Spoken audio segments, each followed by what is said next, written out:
అందరికీ నమస్కారం అండి. ఎలా ఉన్నారు అందరూ? నేను కూడా బాగున్నాను. మీరు కూడా బాగుండాలనేసి కోరుకుంటున్నానండి. పొద్దున్నే వెదర్ అయితే చల్లగా ఉంది, కానీ కొంచెం సేపటికే బాగా ఎండొచ్చేసింది. ఇంకా అట్లాగే ఇవాళ డైనింగ్ టేబుల్ అయితే నిన్న తుడవడం కొరవ ఉందండి. అదైతే ఇంక ఈ పూట కంప్లీట్ చేసేద్దాం అనుకున్నాను. అదేవిధంగా కూరగాయలు అవి వచ్చాయి.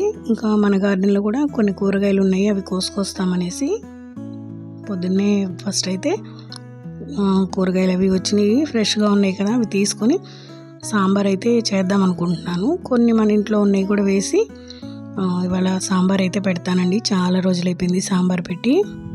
ఇంక ఇవన్నీ కొన్ని మన ఇంట్లో ఉన్నాయి, కొన్ని అయితే నేను కూరగాయల తన దగ్గర అయితే తీసుకున్నాను. వీటన్నిటిని ఇంక ఇట్లాగా సర్ది కొరవన్నీ ఫ్రిడ్జ్లో పెట్టేయాలి. ఇంక ఈ విధంగా అయితే అన్నీ నీట్గా పెడుతున్నానండి. అక్కడక్కడ చాలా ఫ్రెష్గా ఉన్నాయి కదా కూరగాయలు. సాంబార్ పెట్టి కూడా చాలా రోజులు అయిపోయింది. వాళ్ళైతే సాంబార్ అయితే పెడదాం అనుకుంటున్నాను. చాలా టేస్టీగా వస్తుందండి, చాలా ఇష్టంగా కూడా తింటాము. ఇన్ని వెజిటేబుల్స్ వేసుకొని తింటే చాలా హెల్తీగానే ఉంటుంది కదా. ఇంకా అదేవిధంగా ఇన్ని పచ్చిమిరపకాయలు అయితే పట్టవు, అందుకనేసి కొన్ని తీస్తున్నాను. ఇవి కొన్ని మన గార్డెన్లోవి, కొన్ని నేను కొనుక్కున్నవి. ఇంకా కొన్ని తీసేసాను అవసరం లేనివి. అవసరమైన వరకు ఈ విధంగా పెట్టి ఇక్కడైతే వీటిని క్లీన్ చేసి అదేవిధంగా కటింగ్ అయితే చేస్తున్నాను.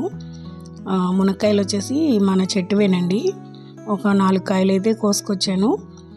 చాలా బాగున్నాయి, కండగా అనిపిస్తున్నాయి. సన్నగా ఉన్నాయి కూడా బాగున్నాయి, టేస్టీగా తీయగా ఉన్నాయి మునక్కాయలు అయితే. ఇంక ఈ విధంగా అయితే అన్నీ కట్ చేసి పెడుతున్నాను. చాలా బాగా అనిపిస్తుంది ఇట్లాగా కూరగాయలు కట్ చేయడం అంటే. నాకు పర్సనల్గా అయితే చాలా ఇష్టం, అందుకనేసి ఫస్ట్ ఇవన్నీ కట్ చేస్తున్నానండి. ఇంకా టిఫిన్స్ కూడా అవ్వలేదు, కాకపోతే ఇంట్లో పనుల వరకు అవేవి, ఇల్లు క్లీనింగ్ కానీ వాటి వరకు అయ్యాయి. ఇంక ఇవి కట్ చేసిన తర్వాత ఇంకా ఈయన కూడా బయలుదేరలేదు. ఇంకా ఆయన రెడీ అవుతుంటేనే నేను ఇవన్నీ చేస్తున్నాను. తెచ్చిన వెంటనే ఏంటో అవి చూసిన వెంటనే కట్ చేయాలనిపించింది. ఇంకా అందుకనేసి ఫస్ట్ అయితే ఇవి కటింగ్ చేస్తూ కూర్చున్నానండి. చాలా బాగున్నాయి, మునక్కాయలు కూడా లేతగా ఉన్నాయి. ఆ పైన బెరడు అనేది తీసేస్తే కొంచెం తొందరగా ఉడుకుతాయండి. ఆ పీస్ ఉన్న దానివల్ల ఏంటంటే అంత త్వరగా ఉడకవనిపిస్తుంది. ఇంకా క్యారెట్ కూడా బాగానే ఉంది, కొంచెమే తీసుకున్నాను నేను, కేవలం సాంబార్లో వరకే తీసుకున్నానండి. నిన్నటి వ్లాగ్ ఎలా అనిపించిందండి మీకు? నేనైతే సాయంత్రానికి అసలు అలసిపోయినట్టు అయిపోయాను, అన్ని పనులు పెట్టుకునేసరికి. ఇంకా అయినా ఒక్క రోజులో కంప్లీట్ అయిపోయింది కాబట్టి హ్యాపీయే. నేను చేసే వీడియోస్ ఏంటంటే ఆల్మోస్ట్ మన వాళ్ళే చూస్తారు, కానీ లైక్ చేయట్లేదు ఎందుకనో మరి, కామెంట్ కూడా చేయట్లేదు. ఒక లైక్ తోటి నేను ఫేమస్ అయిపోతానా ఏంటి చెప్పండి? చాలాసార్లు కూడా నేను వీడియోస్లో చెప్తూ ఉంటాను లైక్ చేయండి అని, కానీ లైక్ అయితే చేయట్లేదు, అసలు కామెంట్ కూడా చేయట్లేదు. నాకు అదే అర్థం కావట్లేదు. మీరు కామెంట్ చేస్తేనే కదా నాకు కూడా ఇంకా మంచి మంచి వీడియోస్ చేయాలి అని అనిపించేది. ఏమో మరి వాళ్ళ మనసులో ఏముందో మనకైతే తెలియదు కదా. నా వరకు నేనైతే ఇదే విధంగా అయితే వీడియోస్ అయితే చేద్దాం అనుకుంటున్నాను.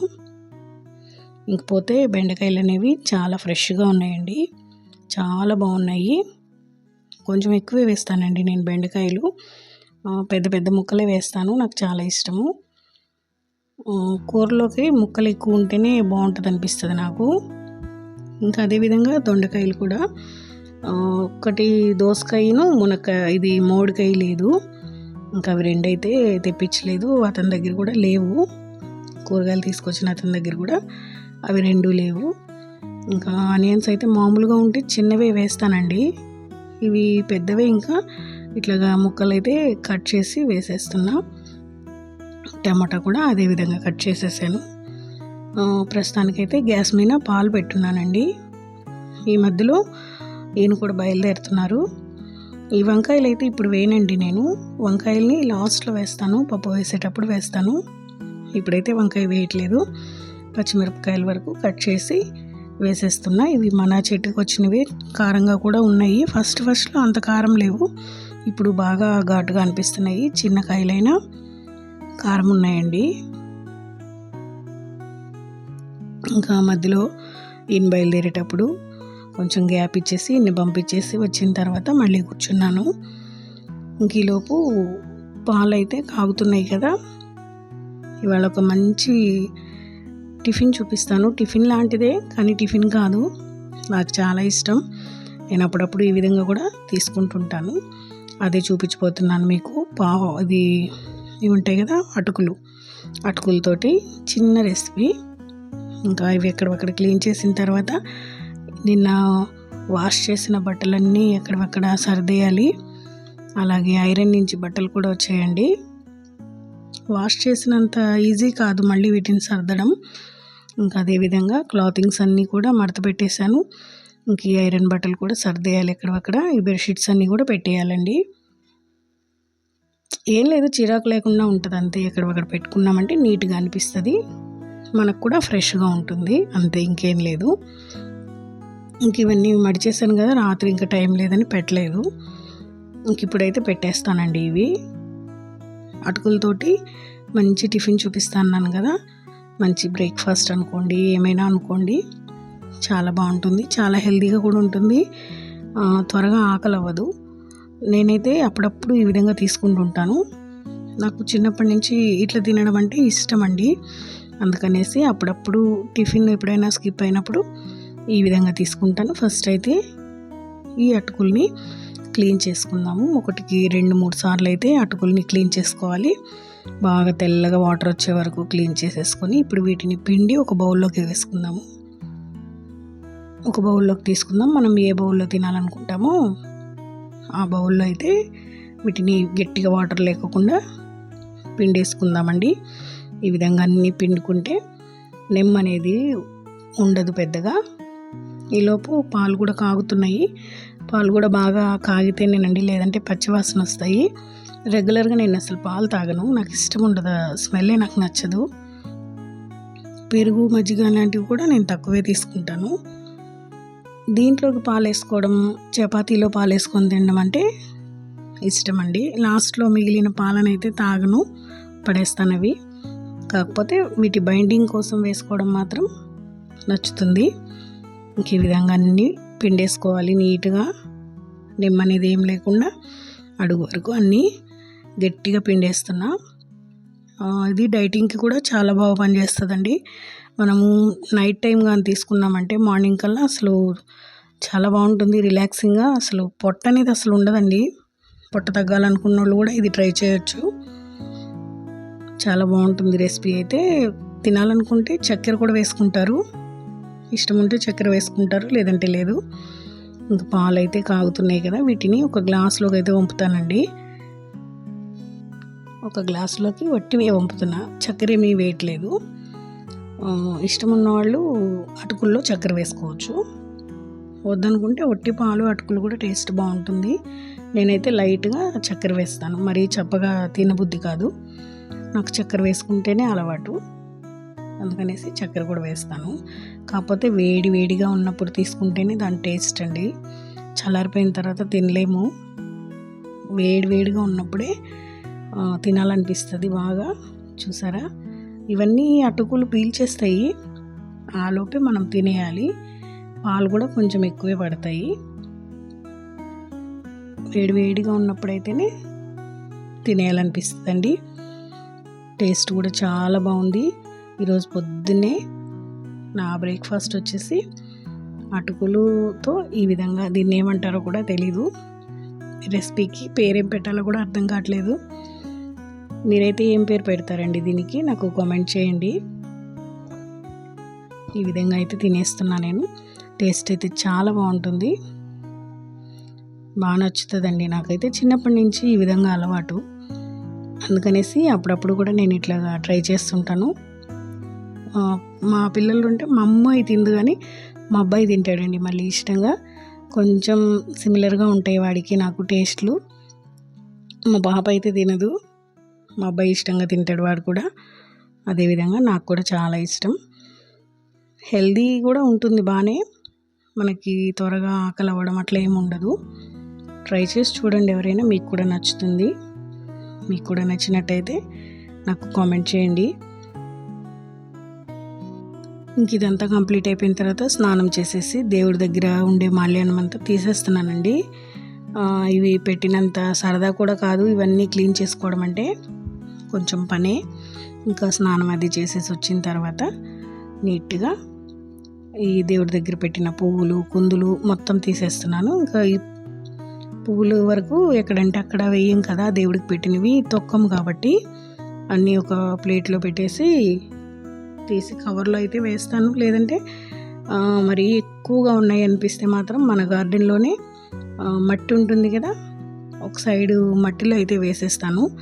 అవి మళ్ళీ అది కొంత అక్కడే కుళ్ళి ఎరువులాగా తయారవుతుంది మొక్కలకు అనేసి ఆ విధంగా అయితే చేస్తానండి. తొక్కే చోట అట్లా ఎక్కడంటే అక్కడ వేసేయం కదా మనము, అందుకోసమని ఈసారి చాలానే వచ్చాయి కాబట్టి ఇవన్నీ కూడా అదే విధంగా మొక్కల్లో అయితే వేసేస్తాను. ఇంక ఇదంతా క్లీన్ చేసేసిన తర్వాత వేరే కుందులు పెట్టి దీపారాధన అయితే చేసేసానండి. ఇంక వీటన్నిటిని ఒక కవర్కి వేసి పెడదాం ప్రస్తుతానికి. ఇప్పుడు గార్డెన్లోకి వెళ్తే అస్సలు పని అవ్వదు. ఇవన్నీ తీసేసి జాగ్రత్తగా తీయాలండి, ఎందుకంటే మనము మామూలుగా అన్ని పెట్టి ఉంటాం కదా, ఆ పువ్వులతో పాటు అవి కూడా ఏమన్నా వచ్చేస్తాయేమో చూసుకొని తీసుకోవాలి. అంటే వెండి పూలు అవి పెట్టుంటాను కాబట్టి నిదానంగా తీసుకుంటాను నేను. ఇంక ఇదంతా కంప్లీట్ అయిపోయిన తర్వాత కోసిన సాంబార్ ముక్కలన్నింటినీ ఇదిగోండి ఈ విధంగా వేసి, ఎంత ఫ్రెష్గా ఉన్నాయో చూడండి. దీంట్లోకి ఇప్పుడు పసుపు, అదేవిధంగా ఉప్పు, అదేవిధంగా కారం మన టేస్ట్కి తగినట్లుగా మధ్యలో కూడా చెక్ చేసుకొని వేసుకుంటుంటాం కాబట్టి ప్రస్తుతానికి ముక్కలకు పట్టే విధంగా ఇవైతే వేస్తున్నాను నేను. ఇంకా కారం కూడా వేసిన తర్వాత కొంచెం ఆయిల్ అనేది వేస్తానండి. కొంచెం ఆయిల్ వేసి మామూలుగా గిన్నెతోటి తిప్పుతాం కదా పైకి, అలా పైకి కిందకి తిప్పామంటే మొత్తం ముక్కలకి బాగా కలిసిపోతుంది. ఇప్పుడు దీన్ని గ్యాస్ మీద పెట్టి ఒక 10 నిమిషాలు మామూలుగా ఇదే విధంగా అయితే మగ్గించుకొని తర్వాత వాటర్ పోసుకుంటాము. మనకి ఎంత వాటర్ పడుతుందో అంత వాటర్ అయితే వేసేస్తున్నా. చింతపండు కూడా నానబెట్టి పక్కన పెడతానండి. కొంచెమే పడుతుంది చింతపండు. ఇదిగోండి చిన్న సైజు చింతపండు. ఇది నాంతదిలోపు వాటర్ వేసామంటే ఇది కూడా బాగా నానిపోతుంది. టేస్ట్ అయితే చాలా బాగా వస్తుందండి. సైడ్ డిష్ కూడా అవసరం లేదు అసలు దీంట్లోకి. ఇంకా చూసారా ముక్కలన్నీ ఏ విధంగా మగ్గిపోయాయో. ఇంక ఇప్పుడు దీంట్లోకి పిసుకు పెట్టుకున్న చింతపండు ముక్కల్ని, అదేవిధంగా ఇందాక వంకాయ వేయలేదు కదా నేను, కడిగి క్లీన్ చేసుకొని కట్ చేసుకున్న వంకాయ ముక్కల్ని వేసేస్తున్నా. ఈ చింతపండు పులుసు కూడా వేసేసాను. ముక్కలు ఆల్రెడీ ఎక్కువగా ఉడికిపోయి ఉంటాయి కాబట్టి మనము గెంటి పెట్టేసి కలిపెట్టేయకూడదు. ఊరికే సింపుల్గా అట్లా అన్నామంటే సరిపోతుంది. అదేవిధంగా పప్పు కూడా ఉడికిపోయిందండి. ఇంకా పప్పును తీసేసి వెనిపేయడమే. ఈ వెనిపిన పప్పుని ఎత్తి దాంట్లో పోసేస్తాను నేను. చాలా ఈజీగా సింపుల్గా అయిపోతుందండి, తొందరగా. టేస్ట్ కూడా చాలా బాగుంటుంది. మనకి ఎంత వాటర్ కావాలో చూసుకునేసి ఒకసారి ఇట్లా కలుపుకొని టేస్ట్ ఈ స్టేజ్లో చెక్ చేసుకుందాము. అంటే ఉప్పు కారం సరిపోయాయా లేదా అనేది ఇప్పుడు కలుపుకోవడానికి అవకాశం ఉంటుంది కదా మనకి, అందుకోసమని. నాకైతే ఉప్పు తగ్గింది, అందుకో ఉప్పు వేస్తున్నా. ఇప్పుడు మళ్ళీ కూడా గ్యాస్ వెలిగించాను. స్లిమ్లోనే ఉందండి ఇది. అంటే మనము ఇప్పుడు పైనుంచి వేసాం కదా చింతపండు పులుసు, అన్నీ వాటరు వంకాయలన్నీ ఇవన్నీ ఉడకాలి కదా, అందుకోసమని పక్కనైతే పోపు పెట్టుకుంటున్నాను. ఈ విధంగా అన్ని పోపుకు పెట్టుకొని ఇంగు వేస్తానండి, చాలా టేస్ట్ ఉంటుంది ఇంగు వేస్తే. అదేవిధంగా సాంబార్ పొడి కూడా కొంచెం చల్లుతాను పైనుంచి. ఇంకా అటు ఒక గ్యాస్ మీద అది, ఇటు ఒక పక్కన ఇది పెట్టేశాను. ఇంక ఇదిగోండి లోపల నుంచి ఉడుకుతుంది కదా. వాటర్ అయితే చూసారా ఎన్ని పట్టాయో. ఇది చిక్కగా ఉంటే బాగుండదండి, కొంచెం పల్చగా ఉంటేనే బాగుంటుంది. అందులో మనము పొడి వేసినప్పుడు కొంచెం పల్చగా కాకుండా చిక్కగానే ఉంటుంది. అందుకని ముందే మనం చిక్కగా చేసామంటే ఇంకా చిక్కగా అయిపోతుంది. అది చూసుకొని వేసుకుంటే బాగుంటుంది. ఇంక ఇప్పుడు తాళింపు అంతా వేగిన తర్వాత ఇంగువ అయితే వేస్తున్నాను. ఈలోపు సాంబార్ పొడి ప్యాకెట్ కూడా తీసుకొస్తానండి. సాంబార్ వరకు రెగ్యులర్గా ఇంట్లో చేసిందంటే ఏం వాడను, ఈ ప్యాకెట్స్ తెచ్చుకొని వాడతాను. టేస్ట్ చాలా బాగుంటుంది, స్మెల్ కూడా చాలా బాగుంటుంది వీటిది. ఇలా ఉడుకుతున్నప్పుడే కొంచెం వేసేస్తానండి, ఒక 2 స్పూన్ల విధంగా. 2 స్పూన్లు అట్లా సరిపోతుంది, క్వాంటిటీని బట్టి వేసుకుంటాం కదా. ఇప్పుడు నేను పెట్టిన క్వాంటిటీకి అయితే 2 స్పూన్లు సరిపోతుంది. ఈ పోపు అనేది ఖచ్చితంగా కలర్ మారేంత వరకు ఫ్రై అవ్వాలండి, లేదంటే పచ్చివాసన వస్తుంది. ఇలా ఎర్రగా అయిన తర్వాత దీన్ని ఎత్తి సాంబార్లో వేసేస్తున్నా. చాలా ఈజీగా అయిపోతుంది. చూసారా, వేసేటప్పుడు జాగ్రత్త, పొంగిపోయే ఛాన్స్ ఉంటుంది, అందుకని జాగ్రత్తగా వేసుకొని ఇప్పుడు మన గార్డెన్లో కరివేపాకుతోటి గార్నిష్ చేసుకొని మూత అయితే పెట్టేస్తున్నానండి, ఫ్లేవర్ పోకుండా. సూపర్ టేస్టీగా ఉండే సాంబార్ అయితే రెడీ అయిపోయింది. ఒక్కసారి ఈ స్టైల్లో ట్రై చేసి చూడండి, మీకు ఏ విధంగా వచ్చిందనేది కామెంట్ చేయండి. నాకైతే చాలా బాగా నచ్చింది, టేస్ట్ కూడా చాలా బాగుండింది. ఇంకా అదేవిధంగా రైస్ పెట్టేసుకొని సాంబార్ తోటి ఎంజాయ్ చేసేస్తాము ఈ పూట. అసలు సైడ్ డిష్ కూడా అవసరం లేదు, చాలా టేస్టీగా ఉంది. చాలా రోజులు అయిపోయింది అనేసి చేశాను, టేస్ట్ అయితే బాగుంది. ఇంకా సాయంత్రం అనేసరికి అటు ఇటు 2:30-3 నుంచి క్లైమేట్ అయితే చేంజ్ అవుతూ వస్తుంది.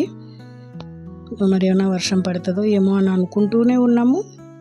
ఈలోపు వర్షం స్టార్ట్ అయింది, మంచి వర్షమే పడిందండి, ఒక మంచి జల్లే, పెద్ద జల్లే పడిందని చెప్పాలి.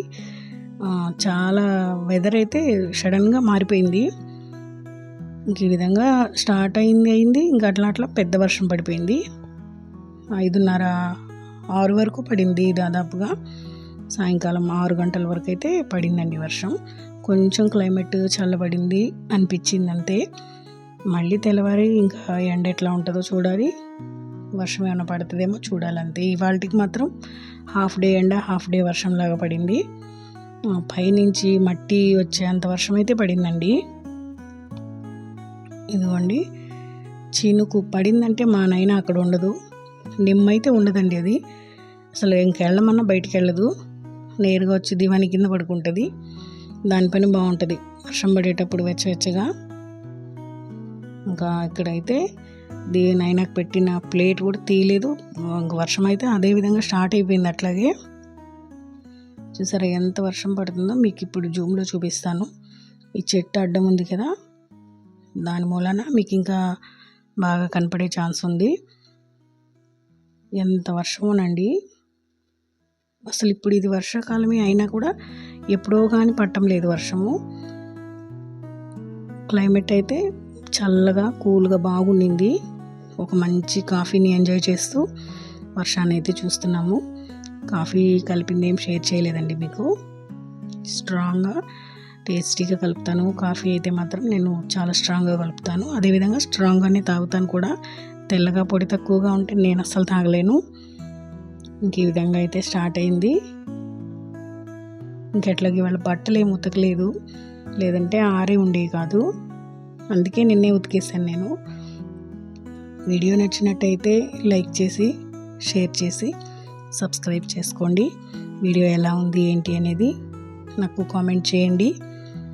ఇవాల్టికి ఇదేనండి వీడియో, ఇంతటితో ఈ వీడియోని ఎండ్ చేస్తున్నా. ఉంటానండి, బాయ్ అండి.